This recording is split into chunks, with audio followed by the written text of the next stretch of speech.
This is that shot mandolin that I evaluated earlier, and I'm doing a refret on this mandolin, and I came across a couple of unique things that I thought were worth filming for posterity. Okay, for one thing, this mandolin has got a very tight radius fingerboard. It's less than 6 inches, so it must be 4 inches. I don't know. I don't know how many gauges is tight. I have a 6-inch radius call like this one, and I was using jaws here, to press in the early frets here.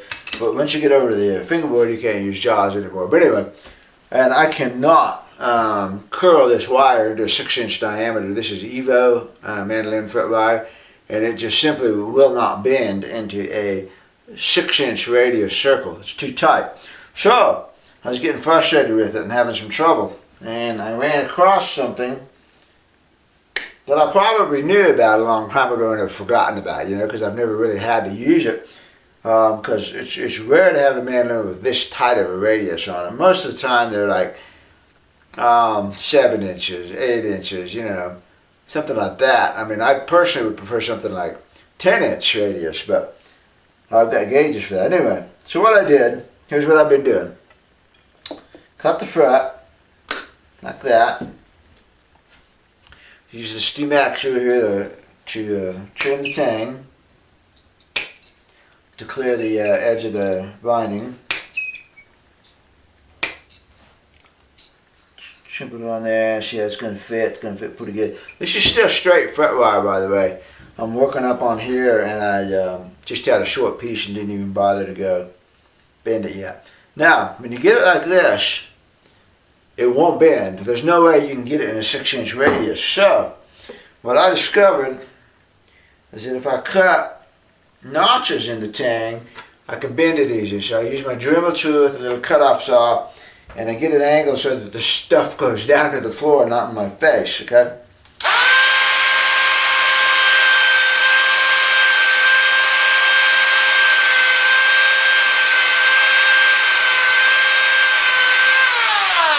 Now cut those notches hot. I'll show you in just a second. I got to get this edge where I was holding it.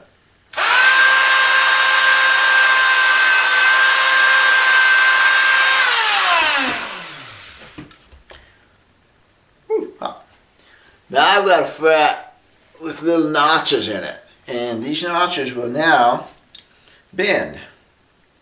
So you can take your pliers and you can bend them around there. It's just like using kerfing on a guitar, inside of a guitar. Which, now that I've thought about it, seems like such an obvious analogy.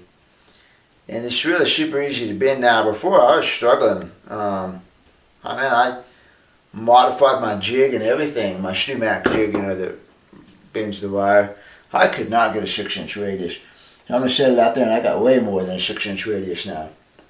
So that is a very handy little trick right there for bending this stiff fret wire in a small circumference.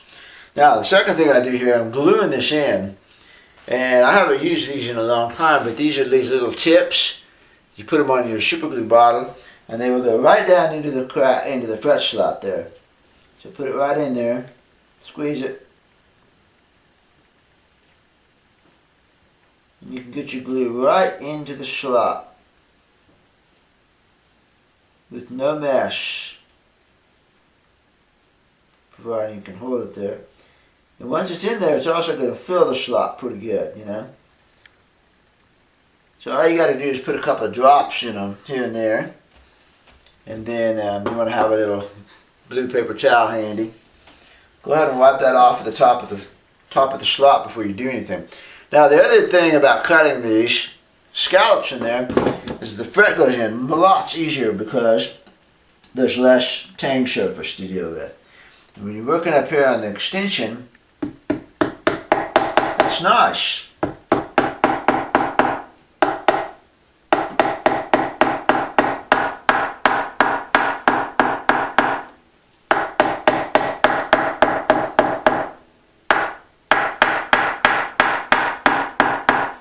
Go. Taps in really nicely, just real light taps, and in it goes. Okay, so that's two tips that I found useful in refretting this mandolin. Scalp the tangs and then bend easier for you if you have to make a super tight radius like that. I've never had to do that before. You know, most mandolins, my Elkhorn is a 16-inch radius. I don't have any problem getting frets. But this one's got a real tight radius, and it's even tighter than 6. I don't even know what it is. But I took a 6-inch block and sanded it out to 6, so at least I could use jaws up on this point. And then the second tip is to try using one of these tips, which I have a ton of and I never really use because I've always been able to just swipe it on there. But on mandolin, the less glue cleanup, the better. So I don't know, maybe that'll help you someday. All right. You know, the thing about mandolin is how many have I got? 1, 2, 3, 4, 5, 6, 7 fret. I got all that distance. You know, this distance goes, oh, that's not a problem. But when you get up in here, it's like this takes all day long to do the last bit. All right, bye-bye.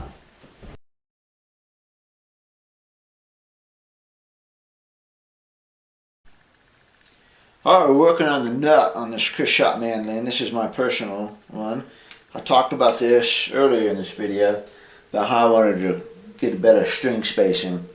And so what I have here is a long nut, you see, it's sticking out quite a bit over here. And I didn't worry too much about where I was going to lay the edge of this E string. I'll take care of that later. I did make sure that it didn't go over the edge of the fingerboard, you know, so I got it just approximate. And then what I've done is I've taken 60 thousandths of an inch of feeler gauges. I got to get this up here where you can see it. 60 thousandths of an inch, and I'm getting a 60 thousandths of an inch gap between the courses, between each string. The courses are the other ones. I'm putting in about 186 in between right here. Okay? So this is how I'm doing it. And then after I get the strings laid out, then I will come back and I will scoot this over, scoot the entire nut over to where I want it. I'm using a piece of elk antler here, which is kind of cool. That's what I did on the other Chris shot, and I was happy with it. So, basically, I'm going to show you one pair here. I've already done the other pair, but basically I've got this, and I've got 186. Pretty good there.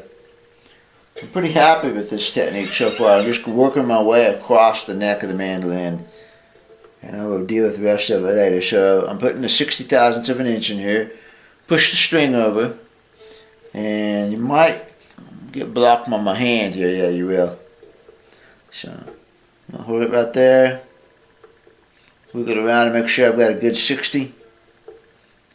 Because if you're not careful, you can push the feeler gauge. You can push the string into it. So I like that pretty well. Now I'm going to mark it with the pencil. Very sharp pencil. I'm using the same half pencil. Where's the camera? Right there. Half pencil here. So I can get it pretty sharp. I'll show you here. I'll move my finger in a minute. Okay, so I have the string on here and I'm marking up against it like this to get a nice mark. Now, because I was talking when I did this, I'm going to make sure I got it right. So, pardon my hand for a second.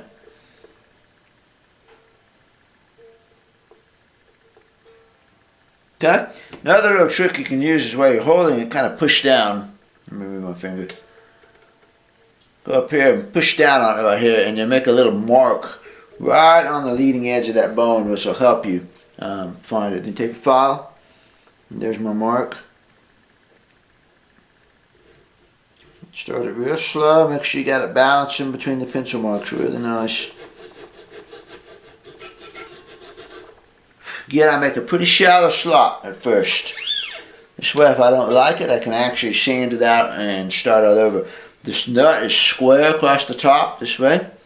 And that way, if I don't like it, I can sand that off like that a little bit, and I can gain a little bit. I gained a couple tries. Let me check it again. See, that's a little tight. It's just a little tight, I think.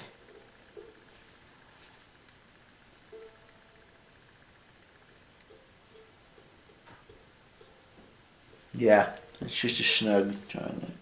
I got lots of room to work with here, so what I'm going to do, I'm going to come over here and I'm just going to take this and I'm going to move the file over just to here.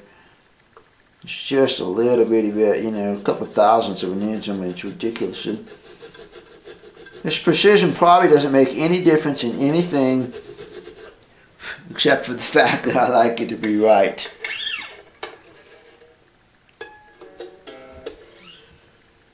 Why do it if you're not going to try to do it right, you know?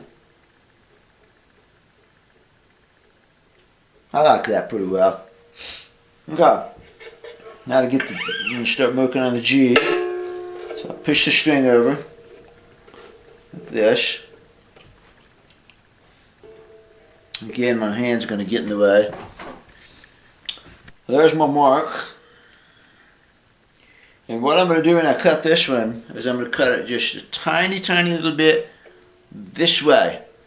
So that as I'm cutting this string here down to where I want it, I can move the slot down just a hair to get it exactly right. So I'm going to cut this slot here just on the edge of my pencil mark right here.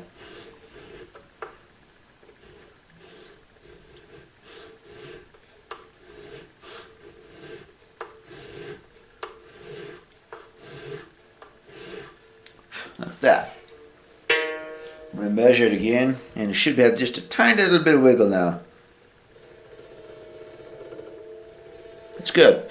Like I've said before, I don't mind if the bass string, if there's a little bit more gap on this, and then this one actually is the least. I don't mind that too much.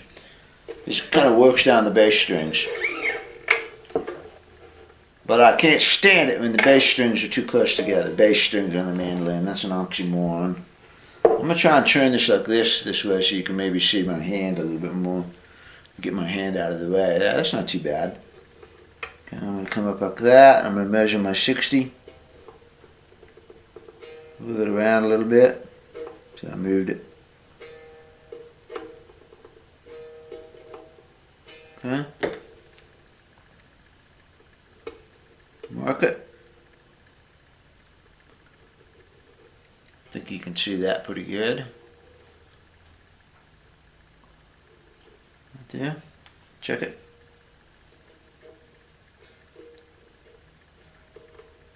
That's good. Actually, that's pretty good on top, you know. It's just having trouble fitting in there, so that's good. I'm happy with that. Better than it was anyways. Okay, now this one I'm going to get right down the middle of that mark.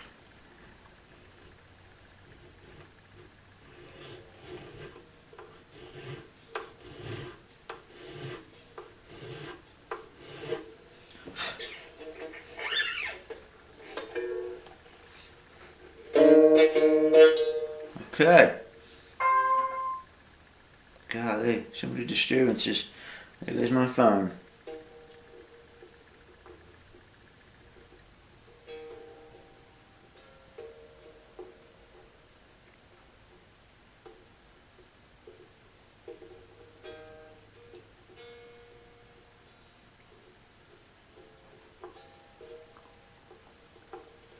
Yeah, that one's just a hair. I'm going to make a mark in here to bring this one in. As I'm cutting it down, I'll move that slot.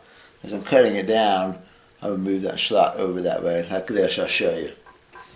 Now I'm ready to cut my slots. And let's see what it looks like here. See, I've got a little bit of extra room on this side. So I'm going to be moving the nut slot over. Okay, from here it's just standard on cutting the nut slots.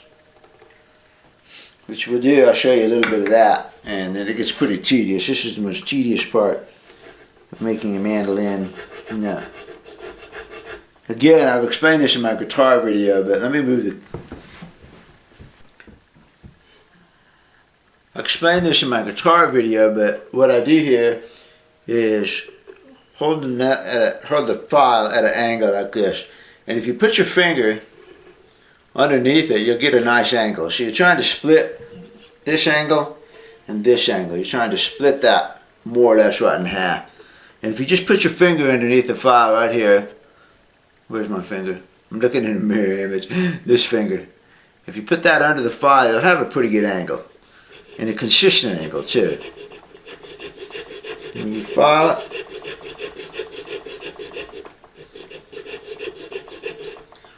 Check it.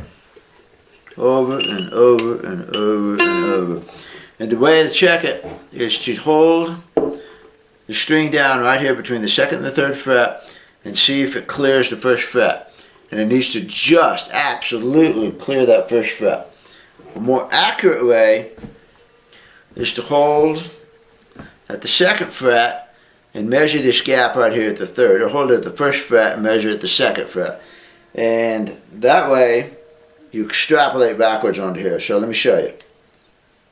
And I bet this is going to be probably about 6/1000ths of an inch. So I'm going to hold it at the 1st fret and I'm going to measure the gap here at the 2nd fret. And it's right about 6/1000ths of an inch. So that means I'm going to set this gap just a little bit bigger, probably about 8/1000ths of an inch. And that's not a bad way to do it too. That's an extrapolation technique. But I won't do that until I get down to the final. You know, it's kind of senseless to measure it now. It's way up there. So I won't do that until I get down to the final polishing of it. Make sure before you do this any further that your nut is seated in the slot right here, because this is where I screwed up on the other Chris shot. Unfortunately, I was able to save it on my Elkhorn. Yeah, the other Elkhorn. It had a little bit of dust down in there that kept the nut up.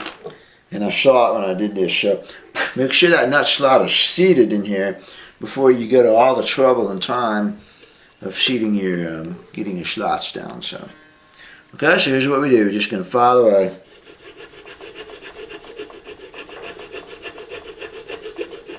Got a long ways to go on this one. Make sure the slot got dust out of it every single time.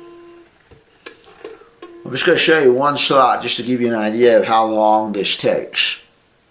Maybe you're faster than me, I don't know.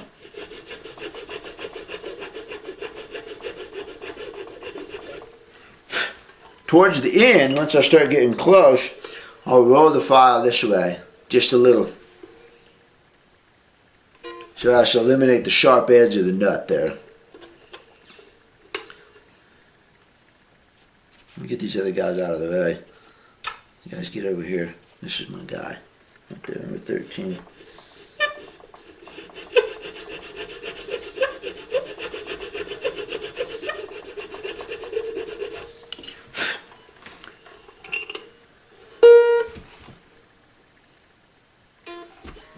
Now, as this slot gets pretty deep, the file tends to bind on it.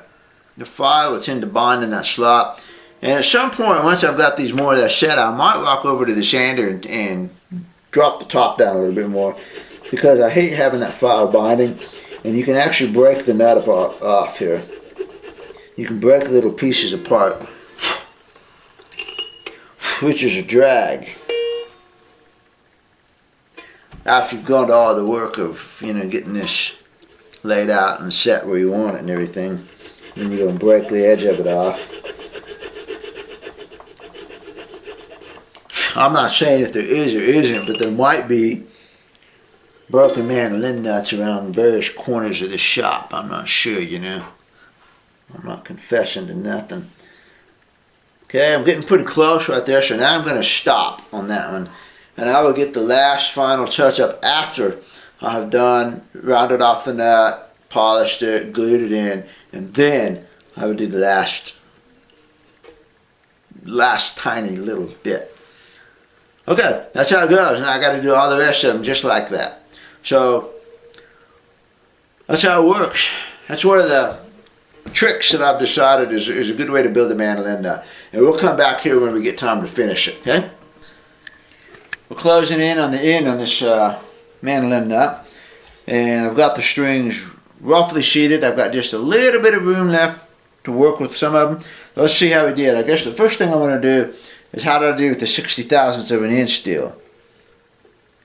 And I have a little bit of wiggle, and no wiggle, and quite a bit of wiggle. So just for fun, I'm going to take my calipers and see if I can measure this. Sometimes you can, sometimes you end up pushing them apart. So I've got 73, 58, 67, 67. So the trebles are perfect. I wish that D was just a little bit wider apart, but how am I going to get that? So let's see what we got here. I got 187, 185, 185. Well, trebles are perfect. I got the nailed the trebles. 185 space, 185 space, and 187 space.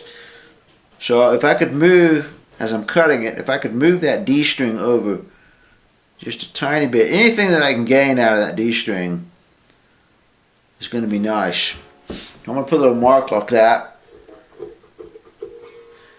And I don't mind the fact, so I could also move this G string in closer. I could move this G string over.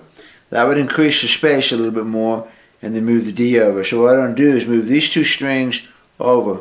This one and this one. Move them over just a hair as I do that final filing. And if I can get that, that's great. If I can't get it, it's no big deal. Because the spacing in between is really good, and that's more important to me than the others. The others, you know, you're going to put your finger down anyways, right? It's the spaces in between that I like.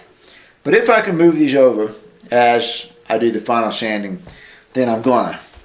So now what I'm going to do is I'm going to move the nut over, and that's the whole purpose of using this long nut. The long nut technique. So, loosen the strings up a little bit. So I can move this. Man, that back here. And I'm not sure. I'm going to eyeball it first. That might move. That's nice. Move it right there. And I'm using the binding as a visual aid here. That's pretty good. Right there. Let's measure it and see. I'm going to measure it from here. Am I locked? No, I'm not locked.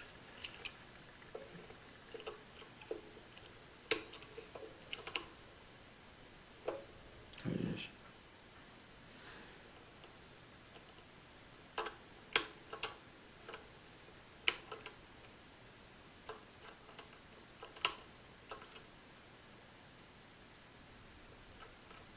There, 131. That's not what it actually is because I have it compensated, but it's a measurement.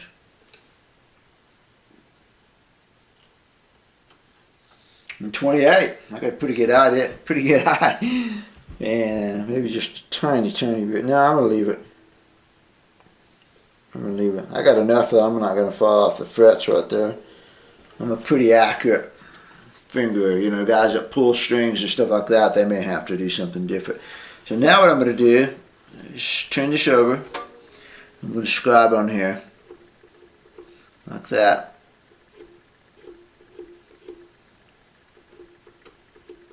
And that gives me a pencil mark on the bottom of the nut.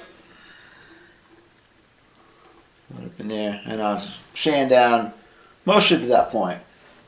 I'm not going to push it too far because I do want a little bit of wiggle room still, you know. But that just gave me an approximate and it shows me it's going to fit pretty good. I'm going to use this, come up here, lift the strings off the nut, and I'll slide the nut out.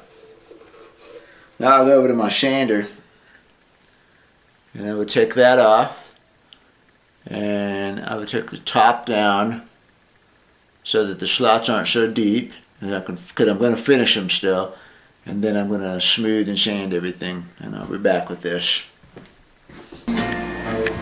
There's the nut. It's polished, shined up, and you can see it's got a little bit of the character of the elk antler still in it. And because the antler is porous material, what I did is I filled that with super glue, real thin super glue, kept putting it in there until it quit going, and then let it harden and polish it up. So it makes it really cool. I thought it gave it a little bit of character. The edges are all nice and rounded. everybody's clean. I'm just going to slide in there. And then, take my pencil out, I hope. Look like slide me in there. In we go. I've got rubbing compound in there, so I got to clean that out, and then I can do the final slots. Well, we're back, and I've got the nut on. A couple drops of super glue in there to hold it, because I don't want it sliding around or anything. Let's see how we did. I think I did pretty good. I got that D string pair separated a little bit. So 60 thousandths, a little bit of wiggle, a little bit of wiggle, and tiny bit of wiggle. And that's a little tighter. Measure it with my calipers just to see. I'm just curious, how good did I do? I mean, it's going to play just fine, so. And I got 68, 62, 66, 66, 68, 62, 66, 66. So that's pretty good. I mean, within 4 thousandths of an inch. That is... I can't even get my calipers that tight.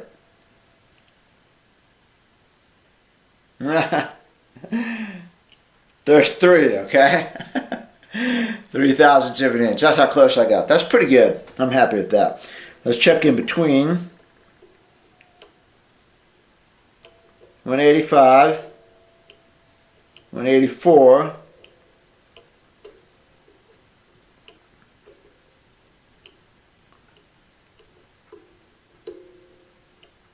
190. Oh, I know why. Because this one had a little bit of super glue, and I ended up cutting the slot over just a little bit. Because I bet that, yeah, that's okay. It's 185.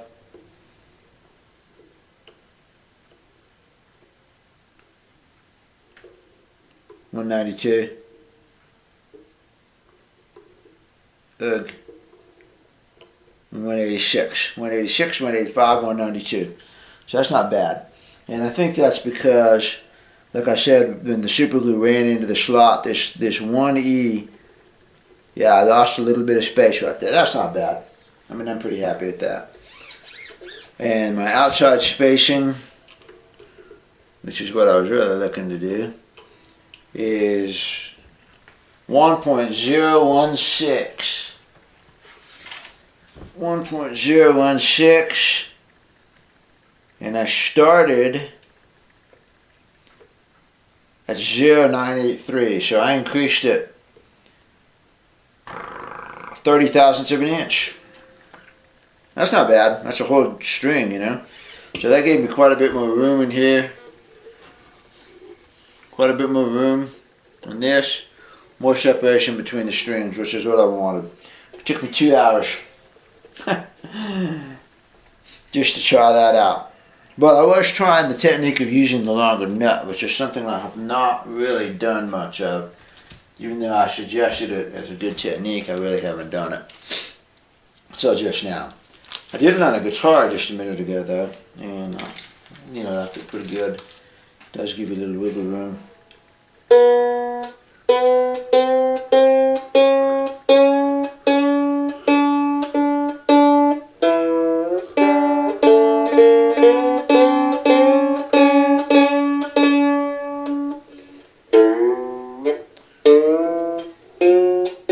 So what did I say that was on the outside? 1.014, and that's even wider than the Elkhorn right now. Yeah, that's my widest spacing. So that's what I was looking for. Increase that spacing a little bit. The Elkhorn is 990.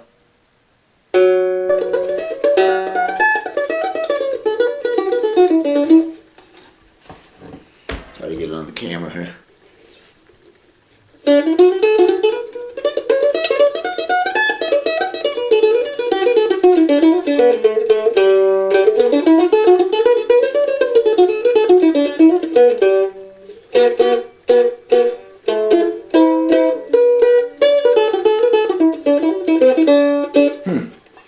to play it. So there it is. There's the nut. And that's how I do a mandolin nut. Takes a long time.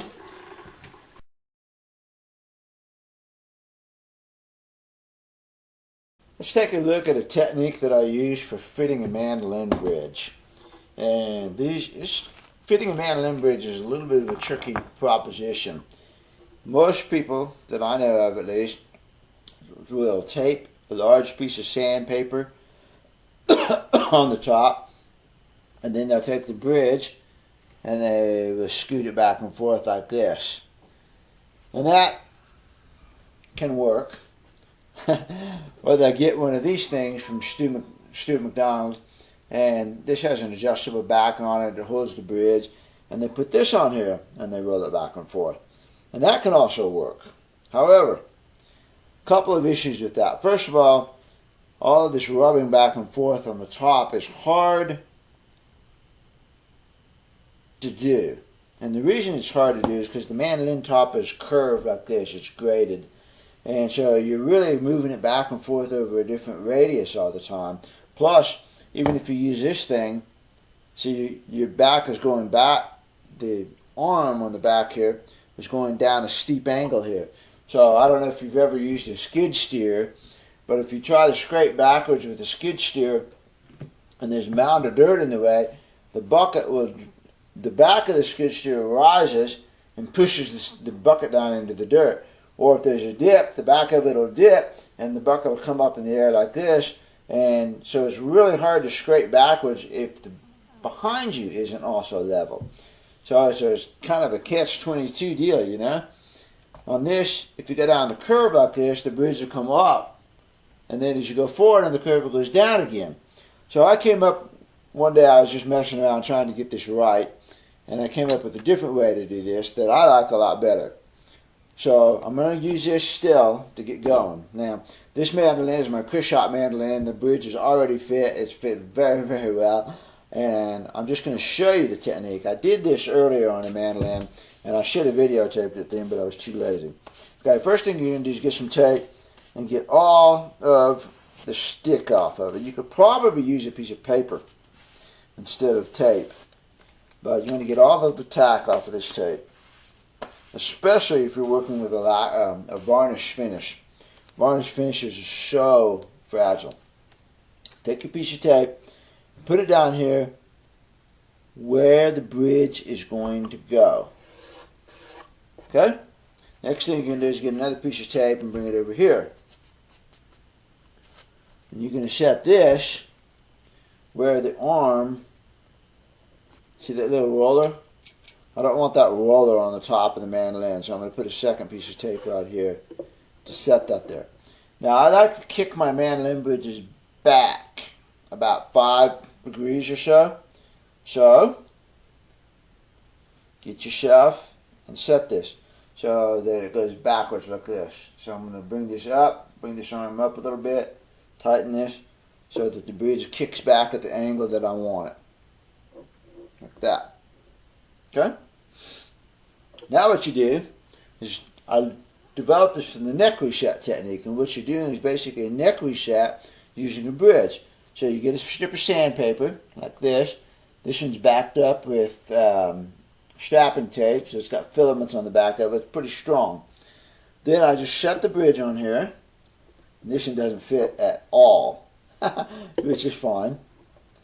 I'm going to go ahead and do this ruffle. What you do, slide the strip of sandpaper up under one arm like this, and I'm just going to show you how this works from up here. This isn't how you're going to do it. You're going to do it flat. And then basically, you just put a little pressure on the bridge, and you strop the sandpaper off. This way, you're holding the bridge in one location. The sandpaper's doing the work.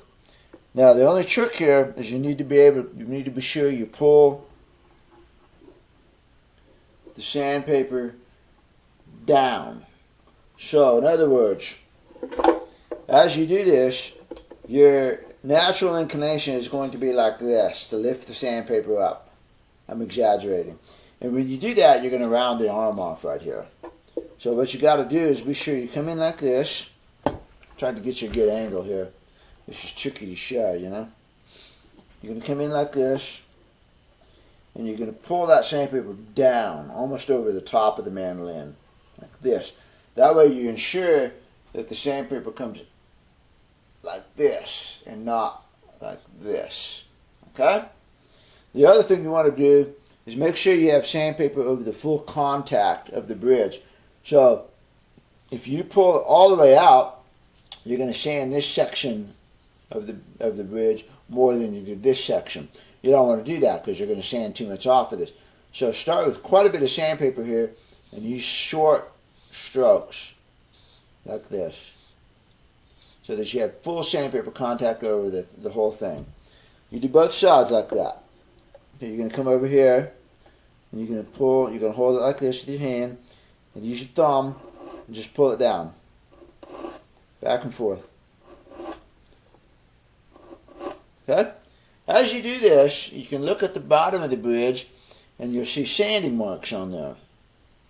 And you can tell from the sanding marks how much contact you're taking off the back of this bridge and off the front of it. So as soon as you get a full sanding mark across the entire foot of the bridge, then you've sanded off enough to get your angle right. So in other words, you're starting like this and you're sanding, but the bridge is actually sitting up like this, so it's not touching the mandolin on the front.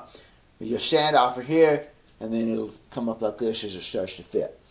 When you get it full contact, then you're going to switch to a different technique. And as you probably know, a mandolin top is going to distort under some tension. So what you do then is get your strings, put the E, the two E's on, and the two G's on. Take your mandolin bridge, which should have the grooves in it then, put it in here, put it under those two strings. That will allow a little bit of tension on the bridge. And then you continue that stropping motion again. And you'll lift up the bridge, strop it. It'll keep some tension on it that way. And I have found that I get my best fit that way. I'm starting off with a 120.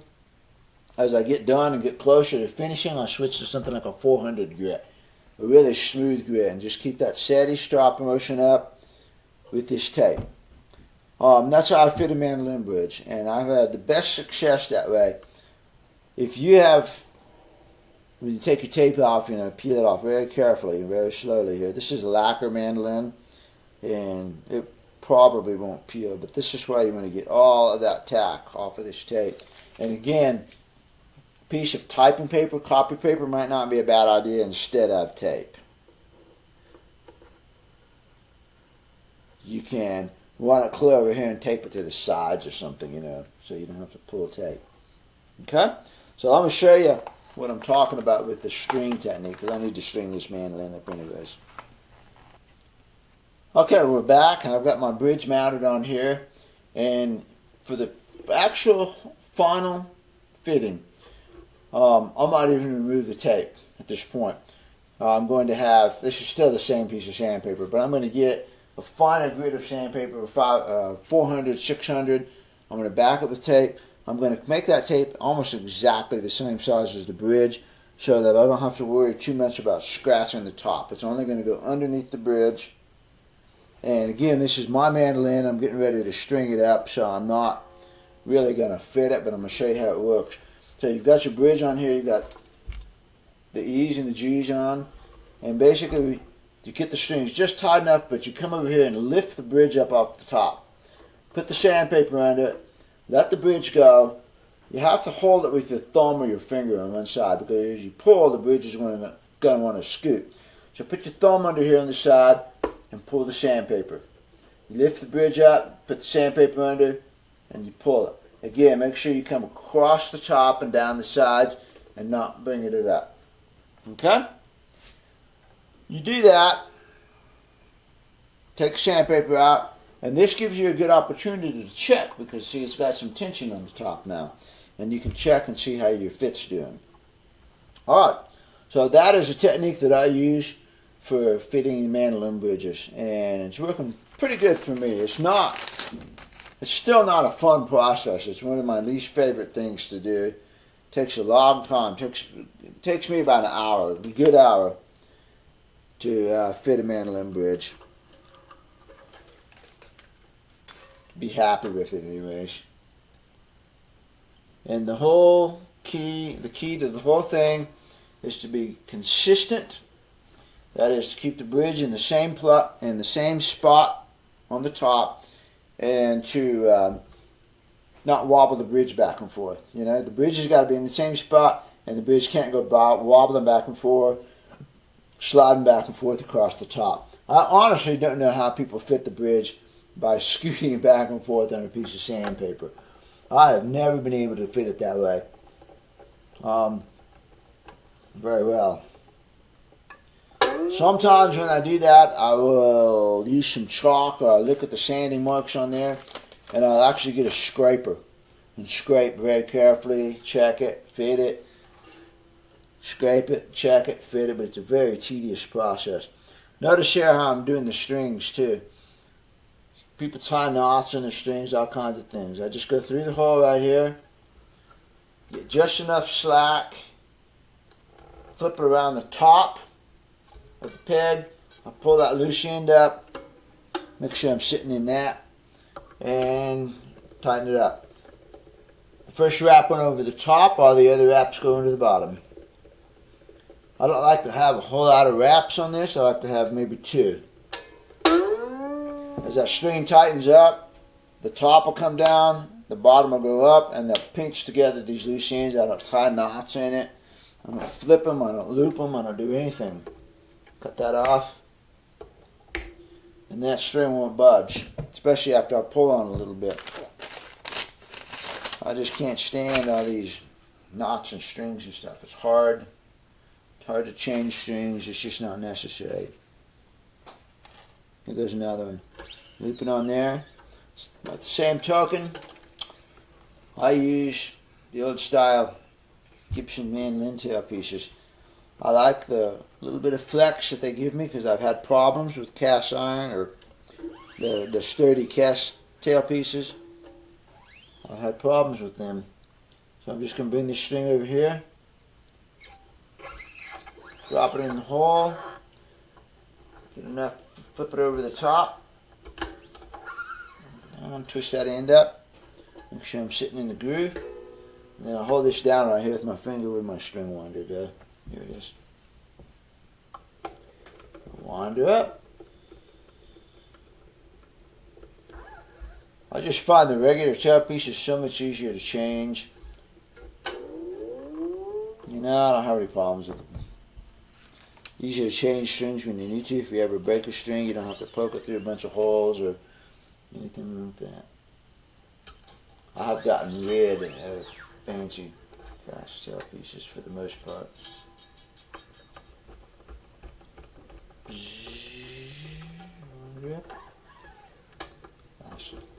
Not much room for my fingers in there.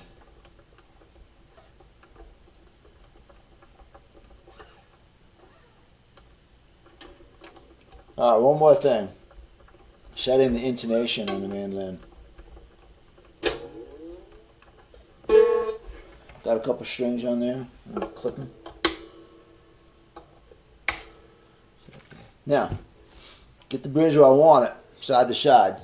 You know, you got to get your E and your G lined up where you want them, especially if you use a wider string spacing like I do up at the nut on this mandolin. Now what I'm going to do is simply just get the D, the E, and the G.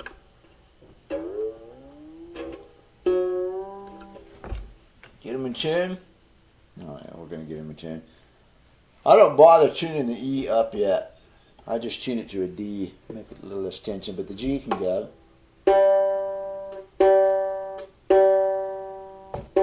There's the tuner. You can use your strobe tuner. If you want something more accurate, use a strobe. But really, this chord was fine. Looks good. Tune this into a D. The reason I tune it to a D is just to have a little less tension, because I'm going to show you.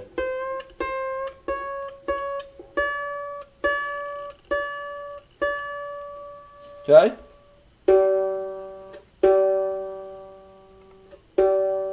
You just put your finger down here at the 12th fret.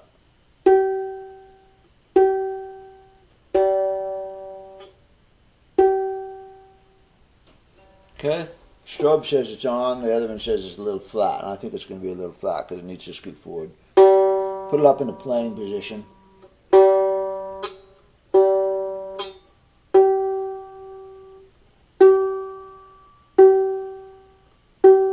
It's just a hair flat. Check.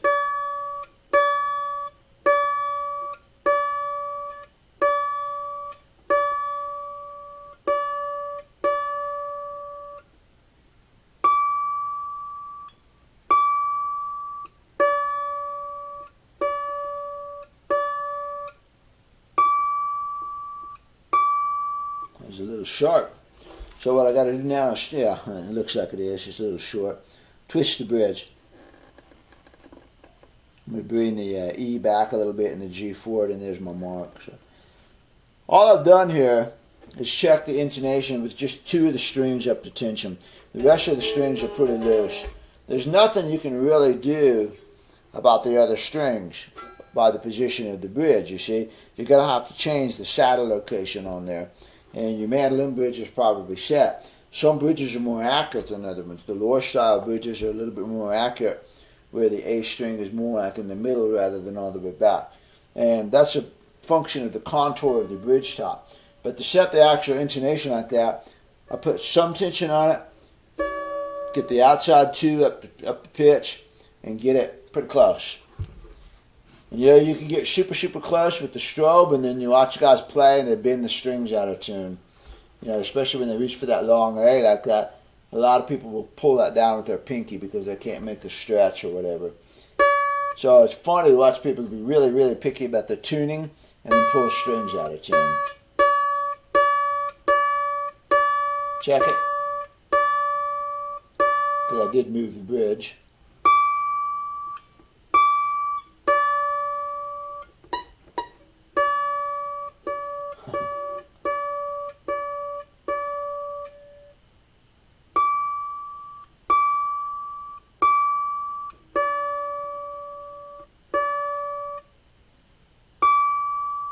Still a little bit sharp.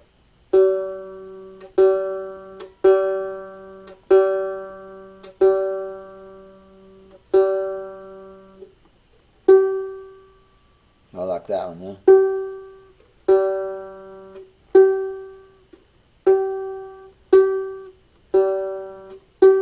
I think it's also important to check it not just with the harmonic, but also check the open note. Harmonics are tricky, you know. They can go out of tune. They can not register correctly. You can always let me get this one. So just a little sharp.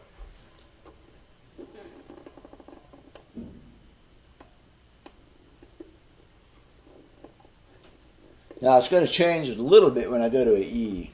It's going to have a little bit more tension. That's going to change the intonation a little bit.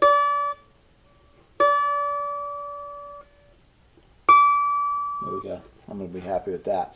The last thing you do, or at least what I do, is check notes up and down the neck. So the D looks good.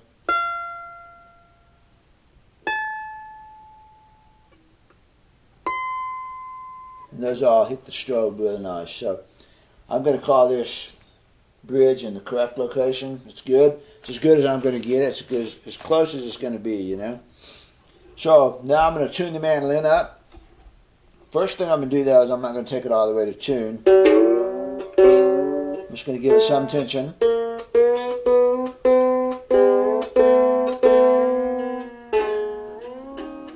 You can use this too. Be careful.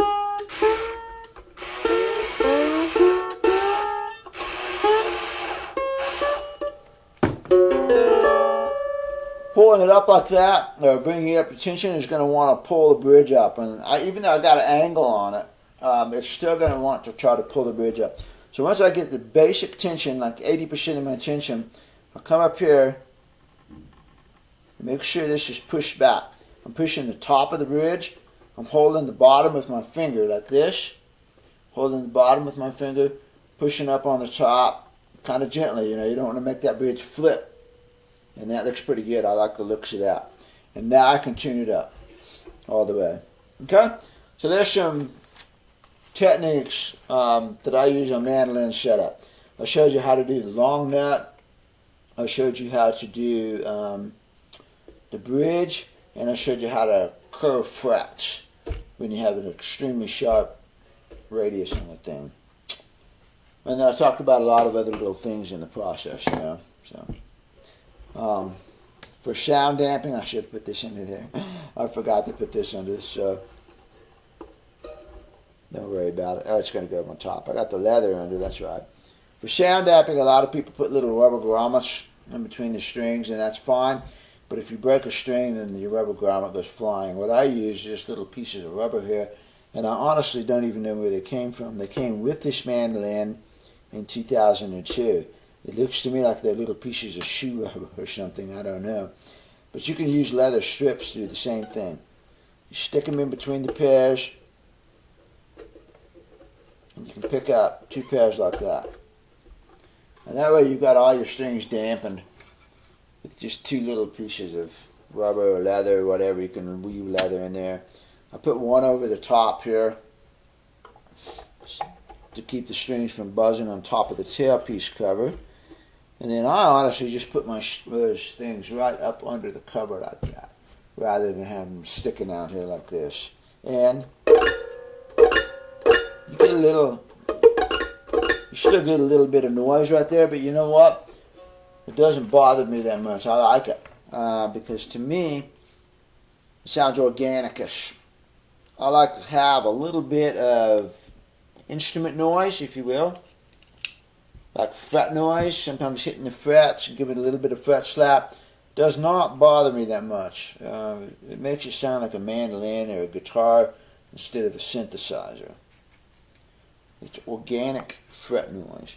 Same thing with up here.